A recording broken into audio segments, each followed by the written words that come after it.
पत्रकार बंधुओं को नमस्कार। देश में सुरसा की तरह बढ़ रही महंगाई ने आम आदमी की कमर तोड़ दी है। लोगों का जीना दुश्वार हो गया है। सरसों का तेल पौवा में खरीदा जा रहा है और गाड़ी का तेल भी पौवा में खरीदा जा रहा है।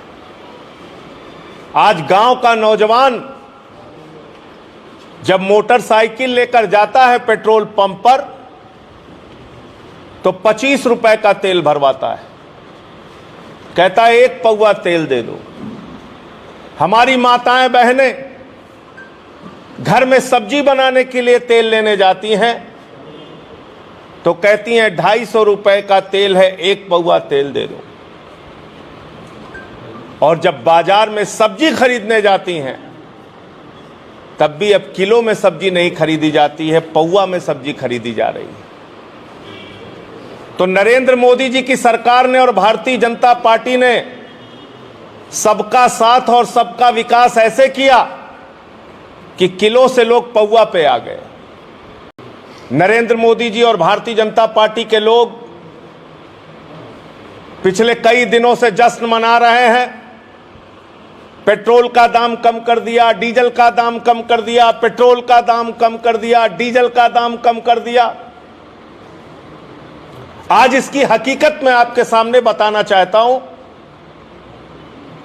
गंभीरता से एक एक बात आपके सामने रखना चाहता हूं।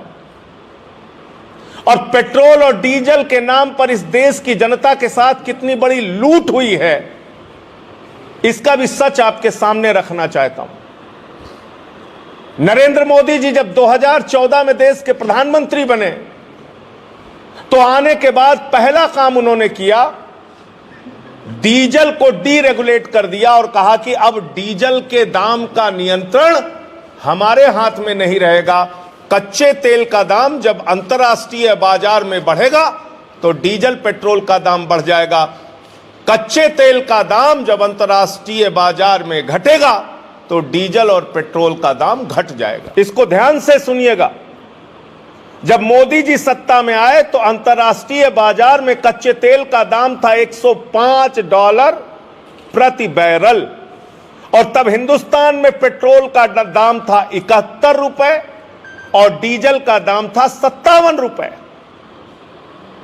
और आज जब कच्चे तेल का दाम अंतर्राष्ट्रीय बाजार में $83 प्रति बैरल है तो आपने देखा होगा जमानत जब्त होने के पहले, हार के पहले 112 रुपए में पेट्रोल बिका और 104 रुपए में डीजल बिका। मैं पूछना चाहता हूं बहुत सामान्य गणित से मोदी जी और भारतीय जनता पार्टी से कि जब 105 बैरल प्रति डॉलर कच्चे तेल का दाम अंतर्राष्ट्रीय बाजार में था तब 71 रुपए पेट्रोल का दाम और 57 रुपए डीजल का दाम था। अब जब $83 प्रति बैरल कच्चे तेल का दाम अंतर्राष्ट्रीय बाजार में है तो इस हिसाब से डीजल और पेट्रोल का दाम कितना होना चाहिए, आप गणित निकाल के हमें बता दीजिए। और पिछले 7 वर्षों में आप याद करके मैं इस देश की जनता से भी कहना चाहता हूं और भारतीय जनता पार्टी और मोदी जी से भी कहना चाहता हूं और जनता से कहना चाहता हूं, याद कर लीजिए, एक भी घटना याद कर लीजिए। कभी अंतर्राष्ट्रीय बाजार में कच्चे तेल का दाम गिरा हो और आपको राहत मिली हो हिंदुस्तान में? कभी नहीं हुआ। कोरोना के समय में तो $19 प्रति बैरल कच्चे तेल का दाम चला गया था। $19 प्रति बैरल। इसका मतलब हिंदुस्तान में तो 20 रुपए लीटर में पेट्रोल बिकना चाहिए था, 10 रुपए लीटर डीजल बिकना चाहिए था, लेकिन कभी कमी नहीं दी गई। जब आपने डीरेगुलेट किया और कहा कि अब तेल पर हमारा कोई नियंत्रण नहीं है, तो जब अंतर्राष्ट्रीय बाजार में दाम बढ़े तो आप बढ़ाएंगे, घटे तो आप घटाएंगे नहीं। और आज तो घट गया, $83 प्रति बैरल हो गया। और आपको मालूम है हिंदुस्तान की जनता से कितना पैसा कमाया गया डीजल और पेट्रोल के नाम पे? अकेले 23 लाख करोड़ रुपया। 23 लाख करोड़ रुपए हिंदुस्तान के लोगों से लूट हुई है अकेले डीजल और पेट्रोल के दाम के नाम पर। दो मांग है आम आदमी पार्टी की। नंबर 1, जीएसटी के दायरे में डीजल पेट्रोल को लाया जा। नंबर 2, अगर $105 प्रति बैरल पर 71 रुपए पेट्रोल और 57 रुपए डीजल मिल रहा था 2014 में, तो $83 प्रति बैरल पर उसी हिसाब से डीजल और पेट्रोल का दाम हिंदुस्तान में कम होना चाहिए। नंबर 2, एक और उत्तर प्रदेश से जुड़ी बात है, वो बात कह के अपनी बात को खत्म करूंगा। बाबा जी अपनी पीठ थपथपा रहे हैं कि हम 1,80,00,000 परिवारों को सीधे 1100 रुपए उनके बच्चों के लिए खाते में डाल रहे हैं। बड़ी विशाल और बड़ी अच्छी योजना और बड़ी अभूतपूर्व योजना बाबा जी लेके आए हैं। ऐसा मालूम पड़ रहा है कि कोई नई योजना उत्तर प्रदेश में लागू कर दी गई है। बच्चों को स्वेटर, ड्रेस, बस्ता, जूता और मोजा देने के नाम पर। आप सारे लोग पत्रकार हैं, ये लोग पुराने माल को पैकेज करने के मामले में बहुत ही मास्टर लोग हैं, उसमें नंबर 1 है ये लोग। जो योजना पिछले 5 साल से चल रही है, भैया बस्ता, जूता, मोजा, स्वेटर, ड्रेस, बस्ता बोल तो दिया,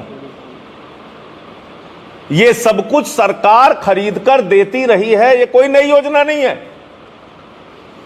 ये सरकार खरीद कर देती रही है। नई योजना क्या है कि संजय सिंह ने, आम आदमी पार्टी ने इनके घोटाले का खुलासा किया कि 9 करोड़ रुपए कस्तूरबा गांधी विद्यालय में बच्चियों के स्टेशनरी और खाने के नाम पर कोरोना काल में निकाल दिया गया जब कॉलेज बंद था। हमने खुलासा किया कि किस तरह से मुरादाबाद और दूसरे जिलों में जूते के नाम पर, मोजे के नाम पर, स्वेटर के नाम पर, बैग के नाम पर घोटाला किया गया। तो 5 साल तक तो यह सरकार लूटती रही बच्चों के स्वेटर और मोजे और जूते और ड्रेस और बैग के नाम पर। अंतिम साल में जब आए तो कह रहे हैं हम राजा हरिश्चंद्र हैं, हम 1100 रुपए सीधे दे रहे हैं। पहले क्यों नहीं दिया आपने? 5 साल से सीधे क्यों नहीं दे रहे थे बच्चों के मां बाप को ये पैसा आप?